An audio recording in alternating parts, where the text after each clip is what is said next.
Mga kagilas, aminin natin, hindi dapat ganito kahirap manalo ng ginto.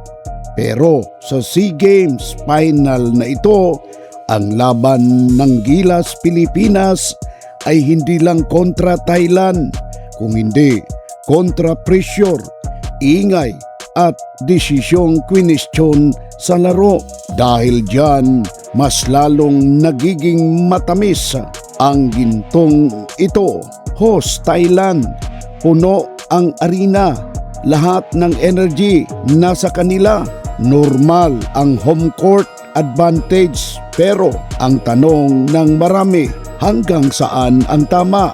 Bago pa man nag-umpisa ang laro, ramdam na ng Gilas ang bigat ng sitwasyon. Pero malinaw ang mensahe ng team, focus sa laro, hindi sa ingay.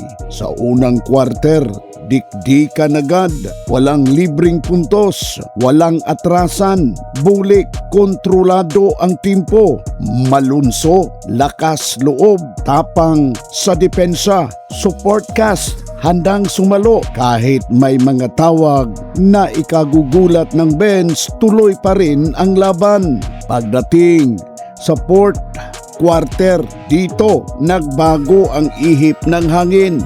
Parihong kontak, magkaiba ang desisyon. Sunod-sunod na ang free throws ng Thailand.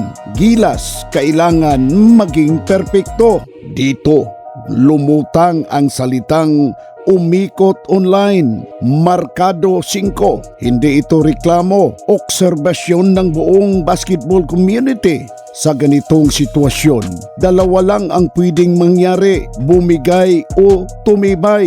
Pinili ng Gilas ang pangalawa, walang sisihan, walang tantrums, disiplina at tiwala sa isa't isa. Huling mga minuto sa laro, malunso, tapos kahit may kontak, bulik, tamang pasa, tamang desisyon. Gilas, di pinsang pangginto, kahit anong pilit ang momentum shape, hindi maagaw ang laro. Tumunog ang buzzer, scoreboard malinaw, reaksyon ng crowd tahimik.